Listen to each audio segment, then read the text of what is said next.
Hello, Rob. Mr. Piles, what's going on? Oh, not much. How are you doing?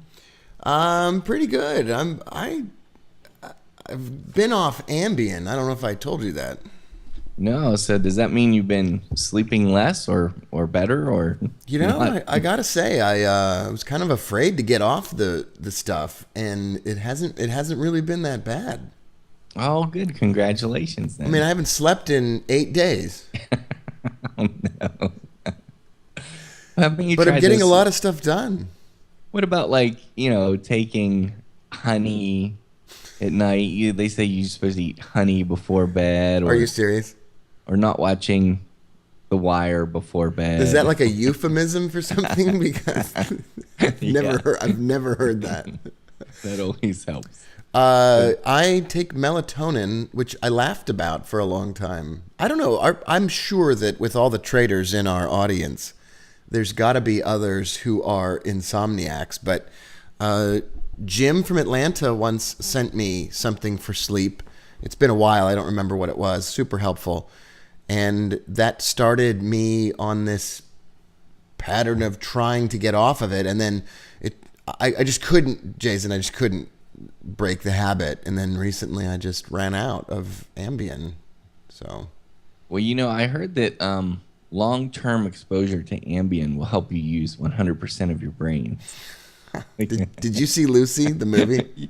Yeah, I did. I know you loved it, and I'm sorry I was so negative in my text. I felt like a jerk. You liked 'Cause the beginning, but you didn't like the end. yeah, I loved the first third of it. I thought the first third was amazing, and then I thought it went off a cliff. Really, I liked the second. I liked the second part of the movie better than the beginning of the movie. I bet you'll like Transcendence then. 'Cause Well, the that's what second, people have said. Yeah. yeah, the Although I second heard that portion, that's like the worst movie ever. It's like really bad. it's pretty terrible, It's pretty actually. terrible. Matt likes it. Matt, our friend of the podcast, likes that a lot. You're on the Traders podcast, of course, but we're having a little movie break here because Jason is a huge movie fan. So am I. And I took a break this weekend in between. I'm building the Trifecta 3 course, Jason. That's like the giant trading courses that I launch every 60 days or so. And it's the latest iteration of it. And it's just become enormous. So when my brain is tired, I go watch a movie. I also I want to know what else you saw this weekend. Did you see anything else? I see. In addition to Lucy, I saw this this crime comedy called Dom Hemingway. Have you heard of that? I've heard of it. Yeah. It's got Jude Law in it, Yeah. and it's along the lines of Filth. If you've seen that, it's not quite as good as Filth, but it's pretty hilarious. Did you like it? Yeah, I actually kind of liked it. I wanted to It's a, see it. I like Jude Law when he plays a rascal. yeah, it's his best rascal role, if you ask me. But yeah, I just want to warn people. I mean, the content is kind of edgy, Yeah. as is the case with Filth, but it has James McAvoy. But I would actually recommend that one first. So there you go. You'd recommend Filth first. Yeah. Oh, really? No kidding. But it's aptly titled, Rob. So Matt saw Pontypool, said it was the best zombie apocalypse movie he'd ever seen.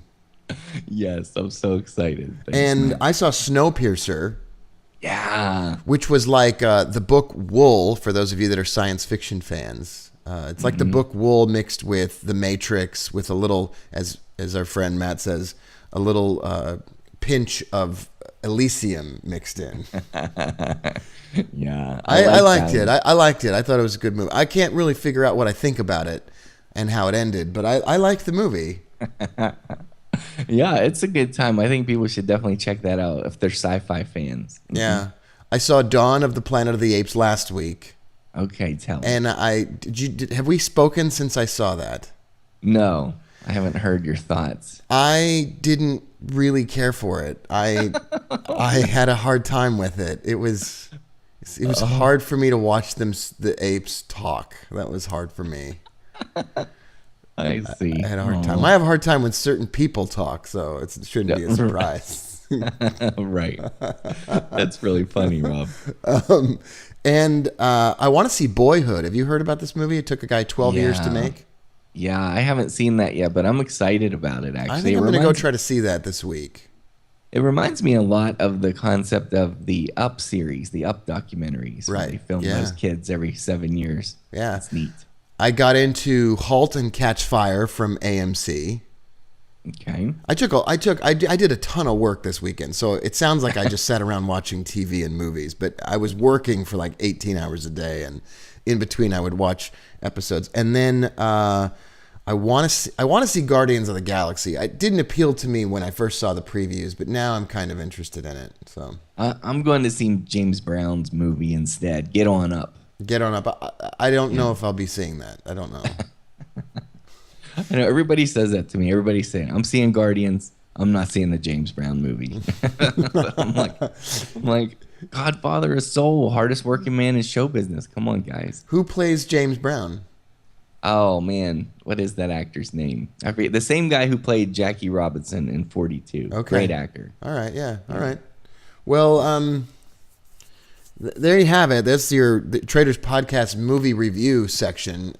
I also have been reading a ton of books as well, and mostly about parenting, so it can't be that interesting to people. But I've been reading a ton. It really doesn't sound like I have much time for work. I know how this must sound to people. Wouldn't it be? And that's the great thing about trading is that you have a job and it's trading, but your job totally encourages you to go to the movies in the middle of the day. Right. I like that a lot. I like my job. That's why I need to become a trader.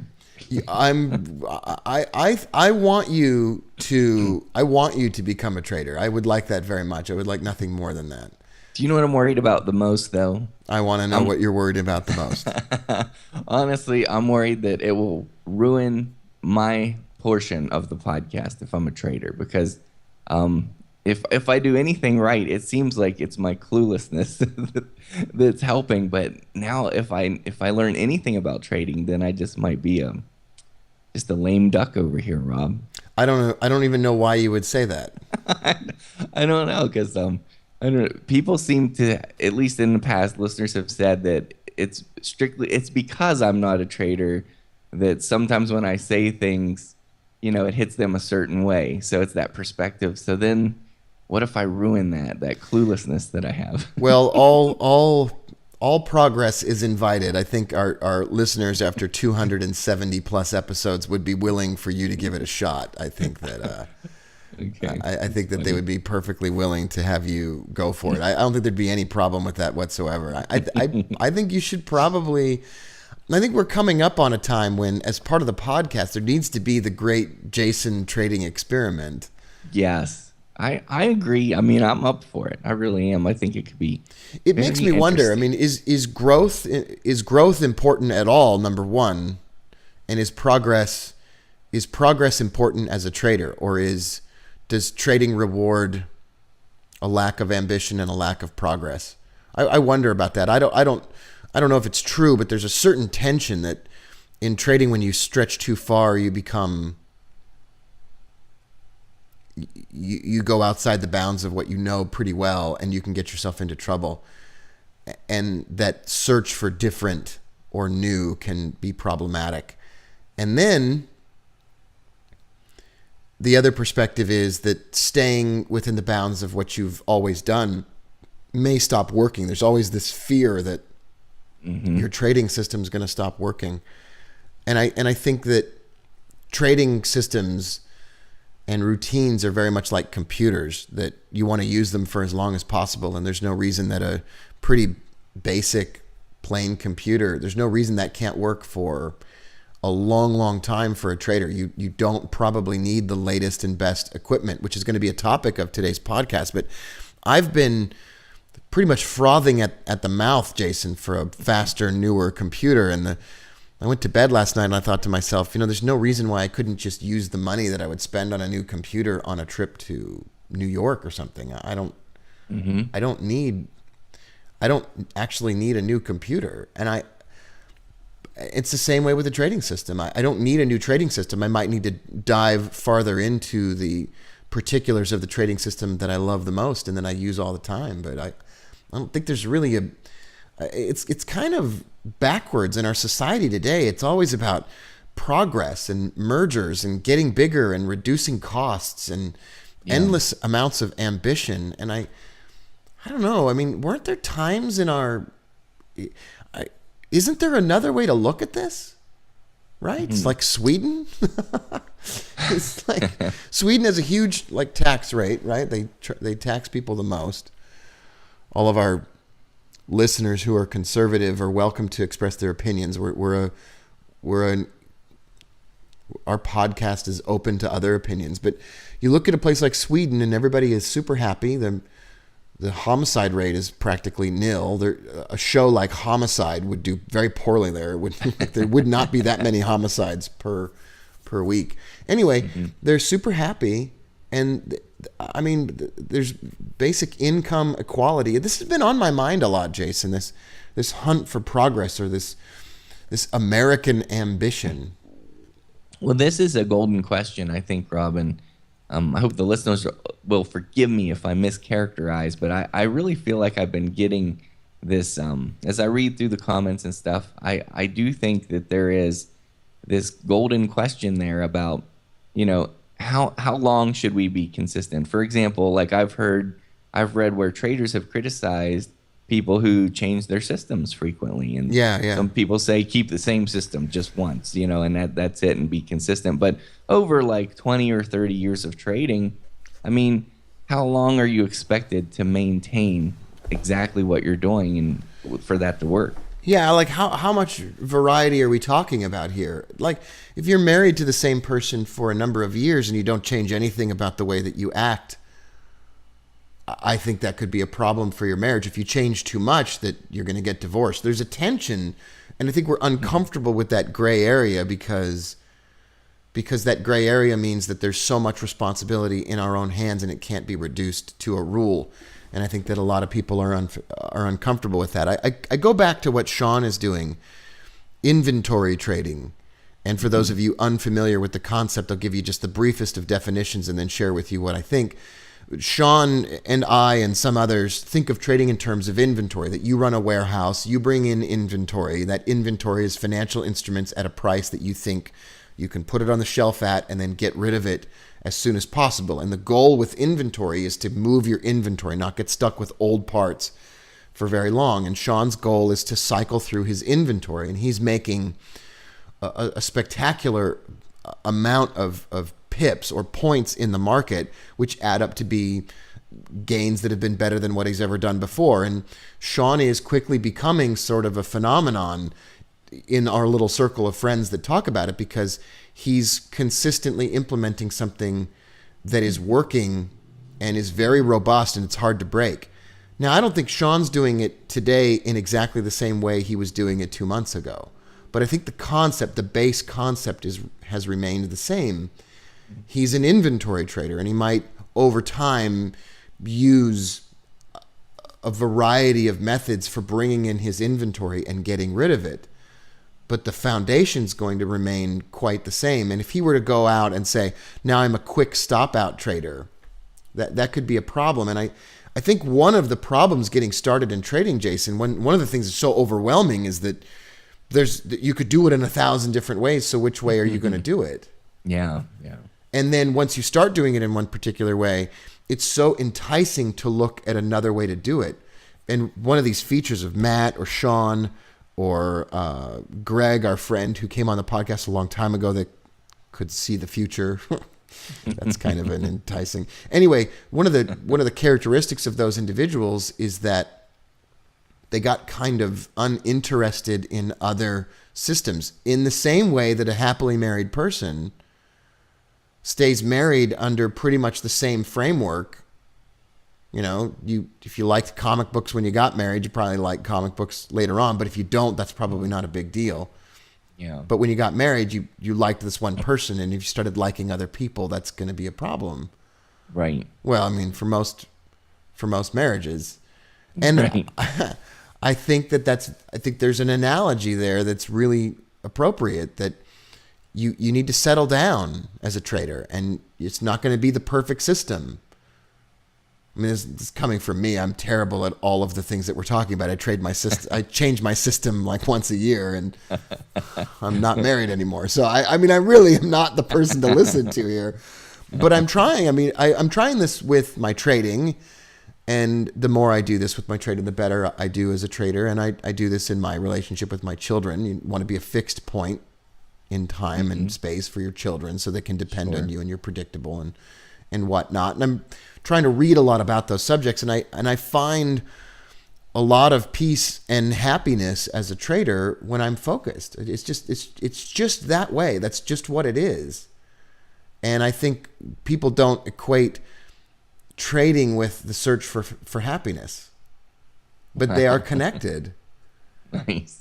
And I don't think that we equate trading with a lack of ambition, but there's a tension between being too ambitious and not being ambitious enough. And I tend to be the kind of trader who now wants to stay with one particular style of trading, and I want to see how far that can take me. And I think that's probably a good place for us to aspire to as listeners of the podcast or people who are attempting to live from the trading that we do. I am totally interested, however, Jason, in this conversation that we had two conversations recently. One was we invited our listeners to tell us what kind of technology they use. Yes. I can't wait to talk about that. And then we also invited listeners, if they have a financial instrument that they want us to talk about, that we would do that. So I don't know if we got both kinds of input. I know we got the computer and the technology input. Yes. I don't know if we got anybody that wrote in and told us what financial instruments they're interested in looking at. Let's see. We haven't gotten as much of the latter just yet. All right. Well, I bet that's coming. Yeah. So if you've got a financial instrument, in particular a stock or a futures contract, and you just something that you're in the middle of trading or you're stuck in a trade or whatever, we want to hear from you. Write into the podcast. You can write producer@traderspodcast.com. Leave a comment in the show notes. The best place to send anything about that topic is to producer@traderspodcast.com, or download the Traders Podcast app in the iTunes store or on Android. You can find it in the Android marketplace, the Google Play marketplace, by typing Traders Podcast, no spaces, or simply go to traderspodcast.com, and inside the show notes we'll provide you with a link. However, we did hear from people who want to tell us about their trading equipment.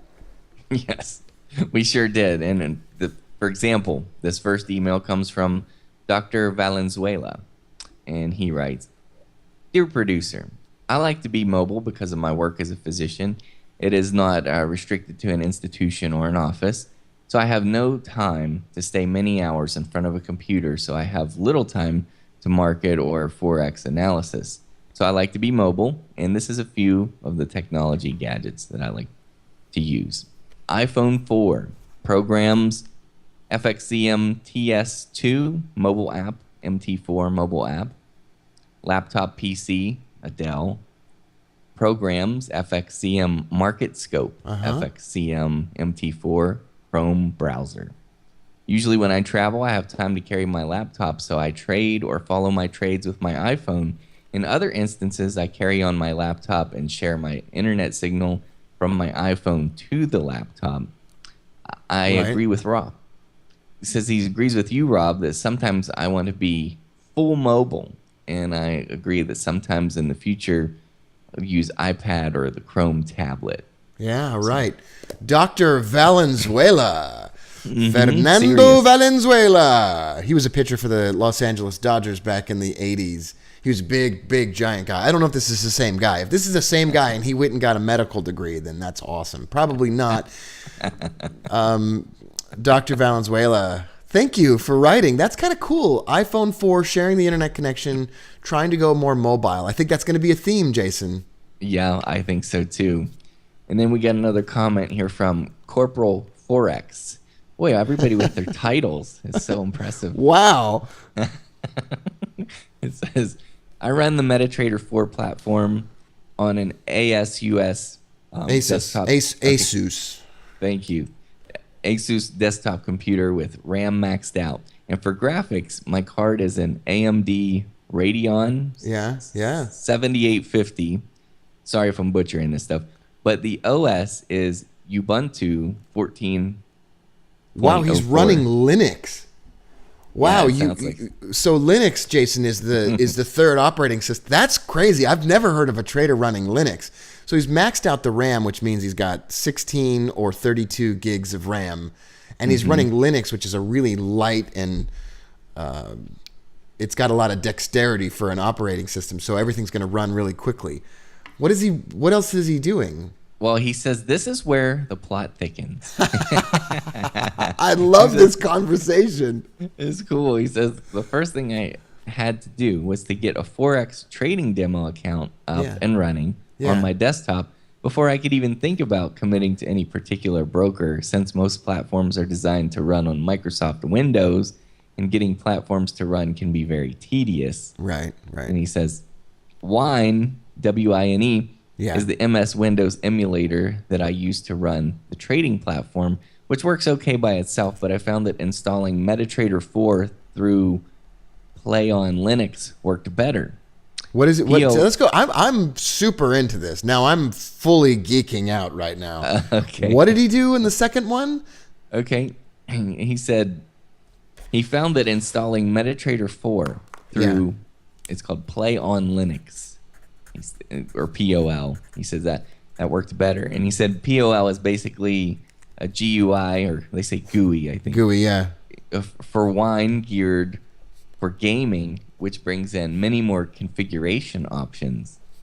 And besides the low volatility in Forex this year, I have been happy with the MT4 platform.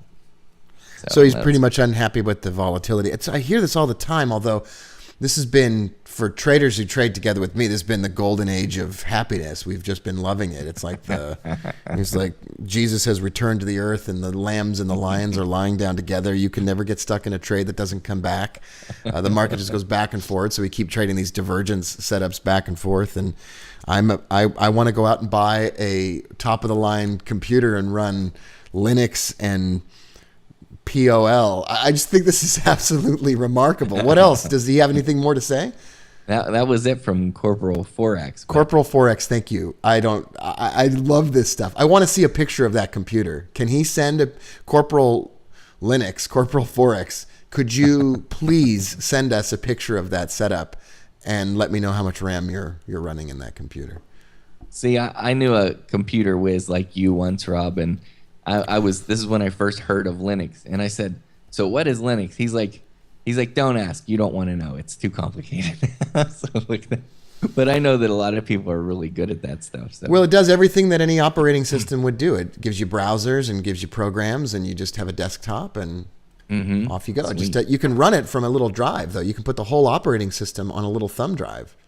That's amazing. So you could actually take that thumb drive with you and put it into a computer and boot that computer up from that thumb drive. It's like movie stuff. It's like, this is the shit that they do in like spy movies. He like walks in, only like instead of hacking into the mainframe and shutting down Zion, you're running MetaTrader. That's awesome. Okay, well, this comment comes from our friend Ryan, the lover of technology, he titles himself. The lover of technology. I love these titles these people have. Ryan from San Diego. A lover of technology. I can just picture him at night, like sleeping next to a computer, and then it's got the monitor, and then there's just a face on the monitor. And anyway. Yes, and he has a silk robe. Silk robe. Yeah, kimono style. Okay, so Ryan writes, I trade with a few multiple devices. I hate a Windows 7 laptop for, Y web content such as YouTube, Facebook, etc. I use a Windows 8 laptop with an extra monitor for my trading with Thinkorswim, Nadex, and FXCM, one monitor for my charts and one monitor for my order screen. I also have an Android 8 tablet because sometimes while I'm working, I will want to turn on CNBC with the sound off just to watch the screen. I do this because sometimes there is a spike in the market from nowhere, and I will just look and see if that crazy loud man in the pits is losing his head. He must be talking about Rick Santelli on CNBC. Guy's a nut job. And last of all, I have an Android phone that I watch my trades from if I am away from my desk. It sounds like a lot, but not really. Most days, though, I just have two laptops running as not to overwhelm myself with trader porn. Okay, yeah. I like it. Thanks, Ryan. That's a pretty... That's a pretty unique setup, watching CNBC. I didn't know you could watch CNBC on your tablet. Interesting. Yeah. All right. And here we get another comment from Dave. And he says, trading hardware. 3, all Win 7, would not touch Win 8. Okay. Yeah, that's a common theme I've heard over and over again. Nobody likes Windows 8. I kind of like Windows 8. I don't think you and I are the same as other people. If I like something, a lot of people don't like it. Yeah. You're easy to please, huh, Rob? Oh, that's sometimes. So sweet of you to say. Thank you. And then he says, kitchen, 8-year-old E4048 P4HT, 2 gigabytes DDR2, still works. Oh, so that's an old computer. Yeah. Old school right there. Yeah. He says his trading desk has a 3-year-old self-built AMD Phenoms, let's see, 6-core, 3 gigabyte RAM. Wow. 3 gigabytes of RAM? That's not very much. Yeah. Okay. And then in his bedroom it says Dell Inspiron laptop wired to 32-inch TV. Wow. He's cranking out the technology. He's got something for every single room. I love it. That's awesome. And then platform MetaTrader 4 awaiting Trifecta 3 short-term trader. Regards, Dave. He's all Dave. business. It's done. Short-term trading is done. I could release it today, Dave, and I've thought about doing that for those of you that are chomping at the bit to get in on the short-term trading stuff. But anyway, by the way, it's not a giant sales pitch, Jason. It's $27, so you could skip Starbucks for like 3 days, and that's Trifecta 3. So nice. I think they should. Now, Rob, this one's gonna crack you up. I think this comment is from Ali, and I'm adjusting the language slightly. It says, "F the environment. Just throw the computer away if it was cheap." So there you go. That's what Ali has to say. I love it. And then this comment comes from Richard HK. Just one Windows 7 PC recently updated with Intel Core i7-477. Okay. So he updated his computer. Like he went in, pulled something out, and put it back in. That's pretty, because everything you take out, if you take something out of a computer and you put something else in, then there's all kinds of problems that can emerge. Maybe your video card doesn't play nice with that, or maybe your motherboard can't sustain that kind of a chip. Of course, I'm sure our friend, Richard HK, that's who we're talking to. I'm sure Richard knows. I'm sure he knows all that stuff. But that's pretty cool. Yeah, that's awesome. And Richard, I'm sorry if I'm blowing these names of things. So he said Core i7. I think it's 4770K CPU is what it's supposed to be. ASUS Mobile. Whoa, that's 40. Okay, that's pretty crazy. All right. Yeah. ASUS Mobile and 16 gigabyte RAM. Okay. He says runs very well driving 2X Dell 22-inch monitors. Okay, two monitors, yeah. Okay. Also running monitors direct off built-in Intel graphics drivers, and it works very well indeed. Oh, yeah, sure. So quiet. No noisy and hot graphics card needed. Have all trading screens on one monitor and readiness for when I move to using a notebook or tablet as a backup or when traveling. Not a Forex trader, although did start on Forex with FXCM. Been trading the E-mini S&P 500 ES for the last 18 months using NinjaTrader with IB Broker. Oh, yeah. Interactive brokers. Yeah. Okay. Moved to Ninja from TradeStation to add order flow analysis tools to supplement my price action trading style. Got it. Enjoyed this podcast, especially with Rob giving the latest MS Surface Pro a thumbs up. I've been considering the Surface as a possible tablet PC for backup trading. And it seems the technology is about there now. Nice to hear good words for Windows stuff from an obviously happy Mac head like Rob. Fits Rob's wonderful, candid, and honest delivery that makes the Traders Podcast so enjoyable and unmissable. Oh, that's really kind. I love that setup. I have this, I don't know if other people that listen to the podcast have this problem, but I have this problem, Jason, that when we start talking about this, I want to buy a desktop computer, which that for me is the dumbest idea ever for me. That is a terrible idea. And I think he's running a Core i7 processor. And for those of you that are unfamiliar with that term, that means his computer is the latest engine. That engine can drive that computer so fast. So you click on something and it's open immediately, and when you process a video or something like that, it just goes right across the screen and it's done. And I love that. I think he said it was running, I don't think this is possible, like 4.7 gigahertz. I don't think there's processors that run that fast. If there are, then I have to just bite my finger and keep myself from going out and buying a computer. But anyway, the point is, I love this discussion. It's fantastic. I just think this is amazing. Rob, do you still have that computer that has like liquid nitrogen inside of it? No, Wes broke it. Wes promised me that he could fly that out for me while I did a seminar and needed the computer. He flew it out, and of course it broke. It was the greatest computer ever. That was built by my friends, the Pip brothers in Chicago. Wow. It was awesome. That computer was unbelievable. It was the greatest computer I ever had. It would still be running to this day at just a ridiculous efficiency, and it would be like 3 years old, and it was still it would be amazing. That was nuts. I remember seeing the tubes, and I mean talk about sci-fi stuff. Yeah, these days you don't really need to update your computer equipment as often. It's just not as necessary. Most programs that are coming out now don't max out your computer unless you're a gamer, and even if you are a gamer, you could probably hold on to a computer a little bit longer. Finally, the software isn't outpacing the hardware. Yeah. Our friend Greg that we interviewed, he recently had delivered one of the new Power Macs, and that's a black tube. That's all it is. Oh, I've heard about this. Yeah, so those are pretty sweet. Absolutely. Okay, we just have a couple more of these, Rob. You want to soldier on? Yeah, sure. Okay. This comment comes from our friend Brian F. And he says, I hate clutter and I need desk space to think. So I keep my desktop uncluttered. My computer desktop is the same. I put most of my money into the video card and added 4 27-inch monitors so I never run out of real estate. Yeah, right. Blue Aura made me the following Trader 9000 Pro, cut and paste from the invoice.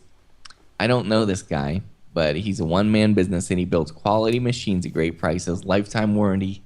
His, not yours. I highly recommend him. So here's his setup. His lifetime, not your lifetime. That's hilarious.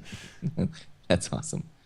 Motherboard, ASUS Sabertooth, Intel X79, SATA, SATA, 6 gigabytes, USB 3.0, ATX LGA 2011. Motherboard, military grade.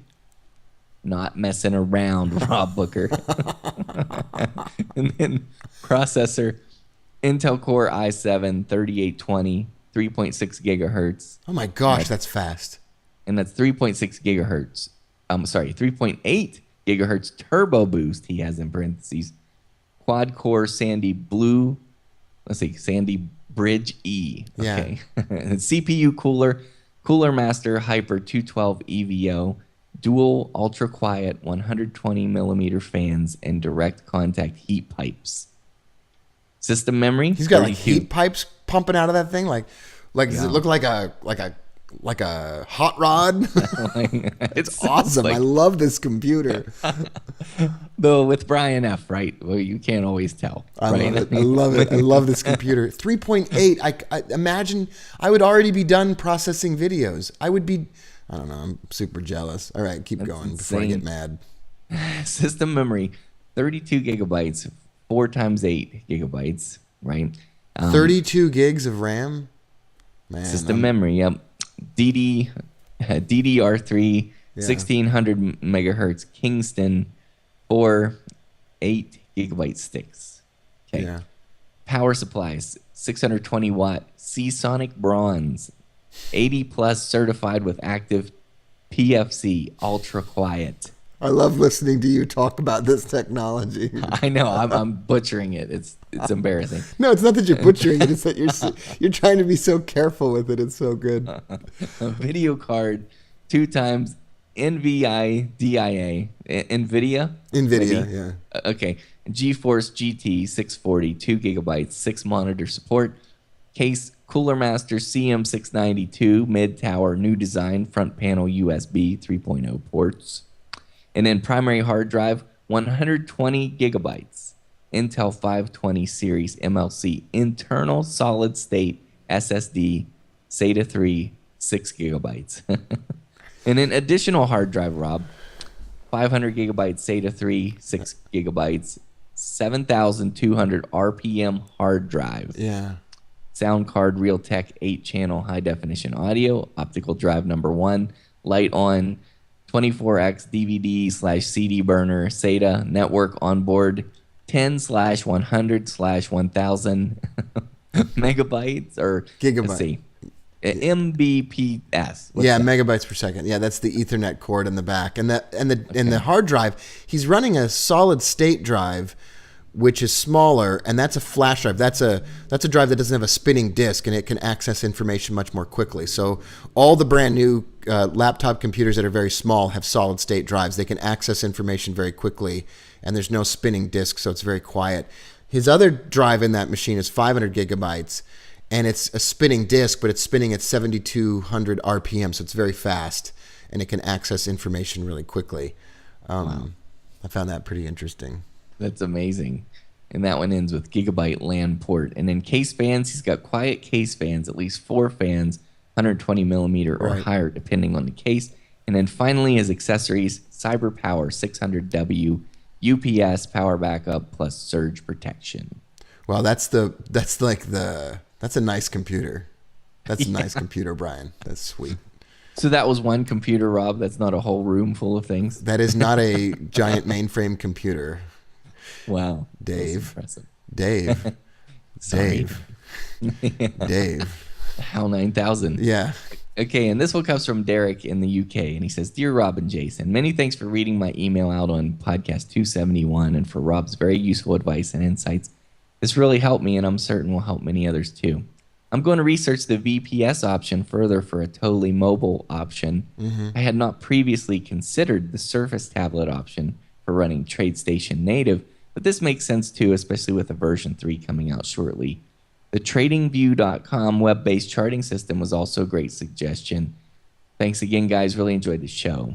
And that's from Derek. And that was just kind of in response to 271. And then I think our last one. I think that's really cool of Derek. That's really and I wonder why we probably sold. I mean, I don't even have a Surface, and I'm going to go play with a Surface again today and make sure that I feel that way. But I loved it. And if there's one computer that I've just been thinking, my gosh, I want to get this computer, it's a Surface. And I keep going back to this, that I can't get it out of my mind. I like that computer. I'm going to go check one out today again. There's a Best Buy around the corner, and I'm going to go check it out. I'm so tired of waiting for this new Mac to come out. Anyway. Okay, and then finally, this is our last one for the tech stuff. This email comes in from John and he says, miserable Melbourne. So I bet it's really miserable there. It's winter time, so it's probably really beautiful, not miserable. Yeah. So he says, hi, Rob and Jason. I just downloaded the Traders Podcast app for iPhone as directed, and Nice. I must say that I'm pretty impressed. I should also say that I have a total of 3 apps on my phone, so you can take it as a compliment that you're amongst a select few. Thank you, John. Thank you. That is nice. He said, I just wanted to chime in with my view on techno gadgets. When I started trading, I had the token 2 screens set up with Dreams and for 6 or more. Sorry. Over time, I've collected tablets and even had a dedicated trading phone in case of emergency mobile trades when I'm away from the lair. And this year, however... The lair. Nice. The lair, yes. This year, however, I have ditched everything and am now trading purely from my phone. I have one app that provides basic charts and one app for my brokerage account. Over the years, my trading had turned manic, and I put it down to too much information, so I have removed access to the info, and my performance has flourished. That's nice. My dream, I love he's telling us his dreams here. He says, my dream is that one day I won't even need a phone Someone will just slip a hand sketch depicting the last 3 daily bars under my door, and I will call my trade through to the broker. Or I will just place then off Rob's recommendations aired on the podcast. Food, whoever called him on that. Love the show. Keep up the good work, John. John, you're the best. John, that's a great email. Slip 3 last candles under the door. And with that, Jason, I have to say, we love our listeners. We love hearing from you. Jason, how can someone reach the show? Okay, they just write to us by email at producer@traderspodcast.com. Or you could just leave a comment in the show notes for this episode. Or you could download the Traders Podcast app, and on the contact section, you can email us straight from the app, or you can call us. If you press that button, your phone's going to pull up the phone number, and you can leave us a voicemail, which we would love. That's uncommon, but I think it's time for our listeners to rise up and have their voices heard, so we would love to hear a short comment from you in response to this episode. What do you think? And Jason, I have never enjoyed podcasting as much as I do now. On behalf of Jason, the technologically sophisticated computer genius and world's greatest podcast producer, I'm Rob Booker, and you're listening and maybe watching the Traders Podcast. I love these people. I love the listeners. I love Traders. I know it sounds stupid, but I can't get enough. I just think that this is so much fun to hear from people, isn't it? They're so awesome. I was just really impressed at how they wrote in all their stuff, and I think that's cool. So yeah, they put the whole descriptive thing down. I'm dying for a new computer now. My Mac is like, every once in a while a message pops up on my computer, and it's like, dude, you have to calm down. I'm just a little MacBook Air and finally not able to run everything that I want to do. And I get these messages that says, your MacBook Air is not running fast enough to do whatever you're trying to make it do. And today is Monday, and I am suspicious that by the time I talk to you again, you'll have a new setup, Rob. Yeah, right. You seem really wound up today. So. I am, but there's a new MacBook Pro series coming out in the fall, and I have to wait for that. I'm not going to go buy the older version when the newer one's coming out. And I'm just, this time around, I go through periods of time where I take a slower computer that's mobile, like this MacBook Air, and it does its job. Being fair, I mean, I could use this computer forever, and if I were just a trader and not a podcaster and a producer of content, wouldn't matter. And then I switch over to wanting the most amazing high-powered computer you could possibly get. And because I just can't stand waiting for something to happen on my computer. And I know there are listeners that agree with me on that. They don't want to wait around. So yeah, this computer age has ruined our patience. It has. Our ability to. I mean, it's insane. Like sometimes the way I catch myself behaving or feeling toward like waiting on something to come up, I'm like, oh man, this is bad news. What kind of phone are you using right now? You will make fun of me mercilessly. It's a Verizon Samsung. It's one of these brick flip phones from 1982, Rob. Can't believe I still text you on that phone and I ask you to write me back. That's terrible. I know. It takes me like 10 minutes to write a sentence, but that's all right. I don't care. You're worth it, Rob. So you're still running the old. Well, you like it. You like it. I do. I don't like smartphones because thus far, I'm going to do a smartphone next, right? I'm going to include this on the podcast. You want to do a smartphone next? You're going to do a smartphone next, but I really am. I'm going to do it when I update from this because it's gotten to the point where it's too difficult to live in this world with this phone. Well, I'm going to include this on the video portion of the podcast. You might include it on the audio portion. If someone has a suggestion, Jason, you got to find out when your upgrade is. I would like to hear from our listeners, what kind of phone should Jason get? He's on Verizon. Yes. We need to hear that. I'm definitely, I know it's terrible, and I know it makes me a super geek. I'm getting the iPhone 6 the second it's available. Like, the minute it's available. I wouldn't care if I had to pay full price. I almost bought the Amazon phone, which turns out probably isn't that cool. I almost paid full price for that just to have it. It's stupid. Wow. I'm glad I didn't do that, but yeah, we're addicts, aren't we, Rob? I don't know if we're addicts. I think it's worse than that. What's beyond addict? Yeah. I don't know. It's terrible. All right, Jason. Well, I will talk to you very soon. Okay, you have a fun day. All right, see you later. Bye. Goodbye.